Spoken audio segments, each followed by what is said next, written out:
Hey guys, I just wanted to show you guys how to graph all that's being asked of you within the analysis portion of the lab.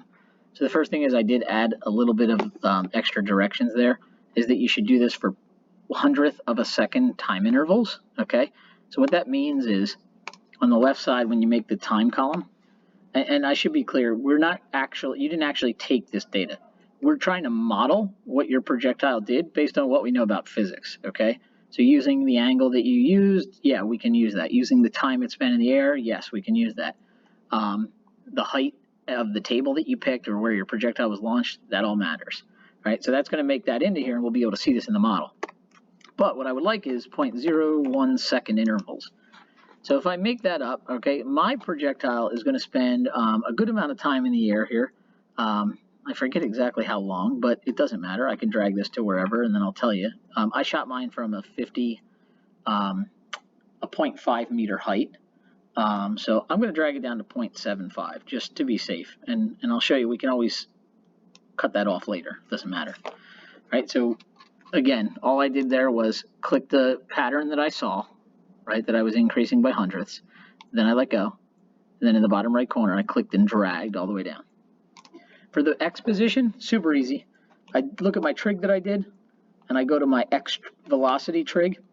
And in order to find out my change in my X position for each second, I take my X velocity. In my case, it was 1 meter per second. And I multiply that by, and yours is going to be different, obviously, right, depending on the trig that you did for X velocity. And I'm going to multiply that by the time. Oops. Hang on. I want it to read times the time, A2. Enter. All right, so my formula equal sign my X velocity times the time at that point, A2. And then press enter. You got to have the equal sign or it doesn't know you're doing a formula.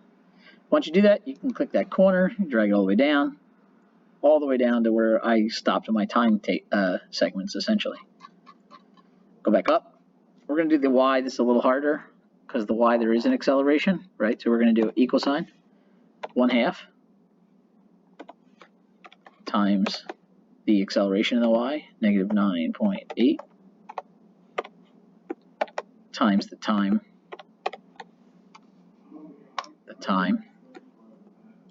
to the second, in parentheses. Plus, I do have, this was not a horizontal launch because now I'm at the angle, remember. Mine is going to be 1.732 velocity. Oh, I should put parentheses there.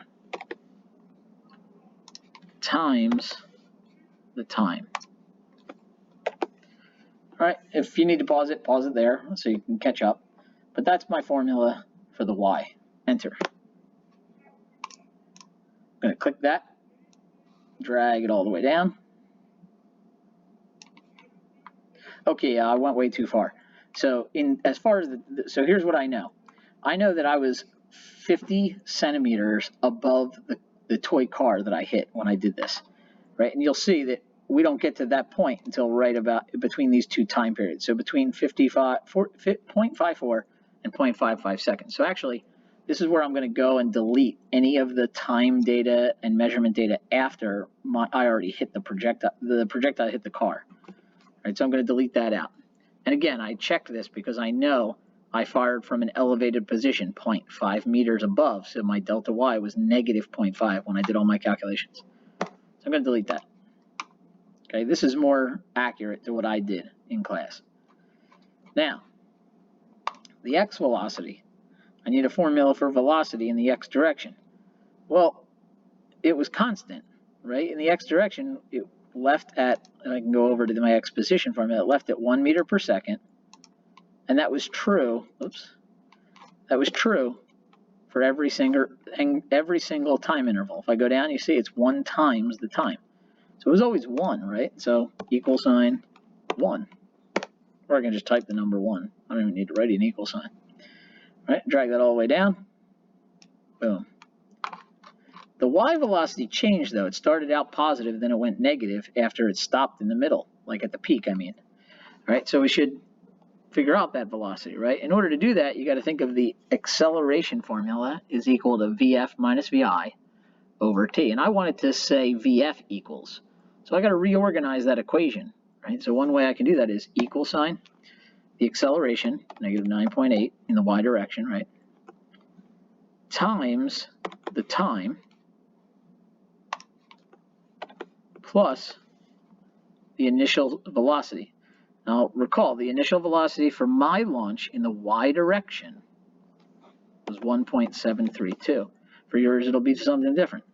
Actually, I'll just do 173. Enter. Hey, look at that. When it was initially launched, it was going 1.73. No surprise there. But when I click that down, drag it to the bottom, I'd expect that when it hits the car, the toy car, it should have a negative velocity. It should be moving downward. And it does, right? And I should expect that for the moment that it stopped and went from a positive to a negative velocity, it stopped in between there somewhere. That was the peak height. So I should expect my y positions have been going up, up, up, up, up, up, up, and then they start going down after reaching peak height. So the peak height happens somewhere in here, right? Oh, I'm sorry. Somewhere in here, they start going down again. Okay, so they stop going up, start going down. All right, so the x acceleration is easy. That was 0 the whole time. And the y acceleration is also easy. It doesn't change. It's always negative 9.8, even at the top. All right, so what we need to do now is create graphs. So the easiest way to create a graph is when you have two columns next to each other, we can just click, drag, highlight everything. Hopefully, and we did do this. I put the time in the right column so it would do the x, and then our y. We're going to insert a scatter plot. Hey, look at that. It's linear because it's not accelerated, but it is at a constant sloping velocity. This is the position versus time, remember. Here, let me scoot that up.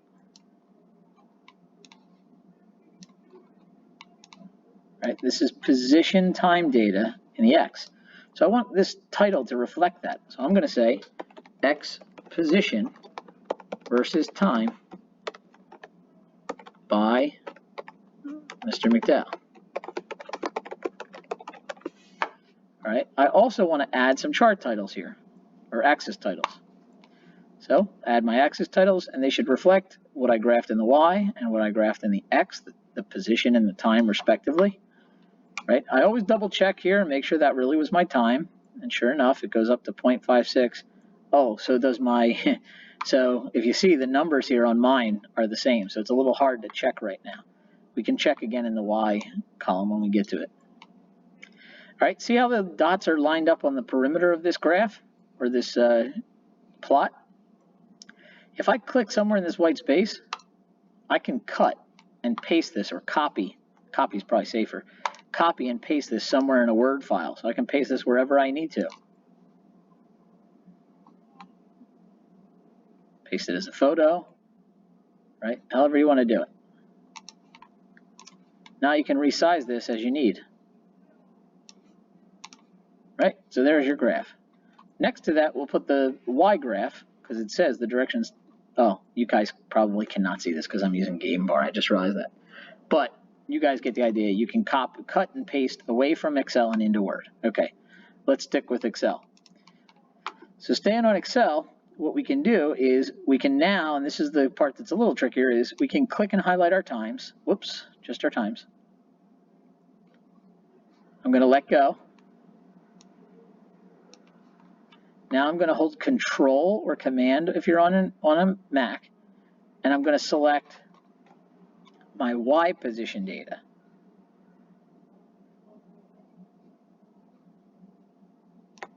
Let go. So now I've got all my time and Y position data. So now I should be able to insert a scatter. Look at that. Something that went up, stopped, came down, and landed at -5 meters at some point in time. Right? So right about here, that point is 0.54 seconds, it looks like, is when it actually was on its way down. Okay. So again, change the chart titles, things like that. You now know how to do that. And then copy this and paste it into the Word document. Make sure you title it Y position versus time, by, and then your name. We always put our name in each of these graphs. All right. If you have any questions, shoot me an email, or we can set up a collaborate session, but hopefully this was helpful and you can now do this better. Thanks.